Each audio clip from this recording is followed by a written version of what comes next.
कि जिसके घर में जिस दिन बेटी जन्म ले ले, अगर आपको लगा कि आज हमारे घर में बेटी का जन्म हुआ है, उसी दिन उस बाप को संभल जाना चाहिए। हमारे घर में बेटी ने जन्म लिया है। यहां तो बेटियां घर में हैं, आदमियों को घर में रहने की तमीज नहीं है। दारू पी रहे हैं, नशा खा रहे हैं, जो नहीं करना चाहिए वो सब कर रहे हैं।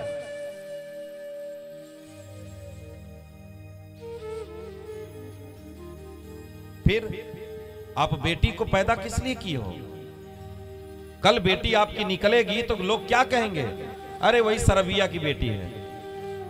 कम से कम तुम्हारी इज्जत नहीं है तो तुम अपनी बेटी की तो इज्जत देखो कि तुमने घर में लक्ष्मी को जन्म दिया है। बेटी कोई साधारण वो नहीं है। हमारे समाज में, हमारी संस्कृति में बेटियों की पूजा होती है। लड़कों की कहीं पूजा होती है क्या? बेटियों की पूजा होती है।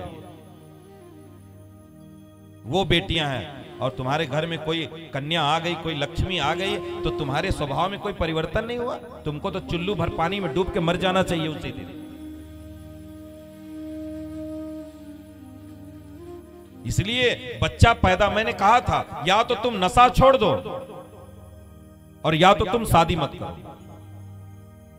दो में से एक ही कार्य करो अपने जीवन में। या तो शादी करो, अपने गृहस्थ जीवन को सुचारू रूप से व्यतीत करो, नियम योग यज्ञ का अनुष्ठान करते हुए अपने जीवन का यापन करो, और या तो दुनिया को छोड़ो और डूब जाओ जिस नशे में डूबना है। जो करना है सो करो। इसलिए घर में अगर लक्ष्मी आए, घर में बेटी आए, तो कम से कम इतना तो शर्म करो कि हमें कैसे रहना चाहिए।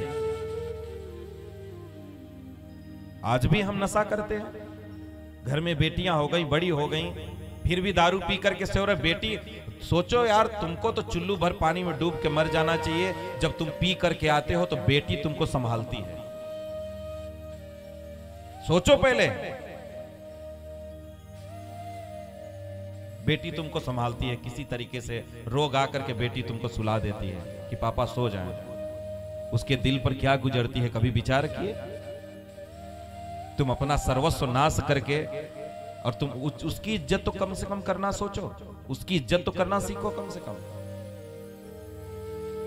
इसलिए घर में बच्चों को पैदा करना ये छोटा कार्य नहीं है। बच्चों को जन्म देने के लिए हम बाप बनेंगे, इसके लिए हमें यज्ञ करना पड़ता है, तपस्या करना पड़ता है, जीवन को तपोमय बनाना पड़ता है। उसके बाद गृहस्थ आश्रम में प्रवेश करना चाहिए। उसके पहले नहीं कि दाढ़ी मूछ आ गई तो बस बेटा तो शादी करने के योग्य हो गया, आप बेटी ला करके दो। अरे वो इसलिए कर देते हैं कि तुम कहीं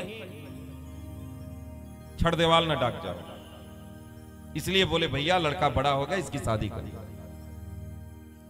तुम वो अपनी योग्यता अपने अंदर रखो।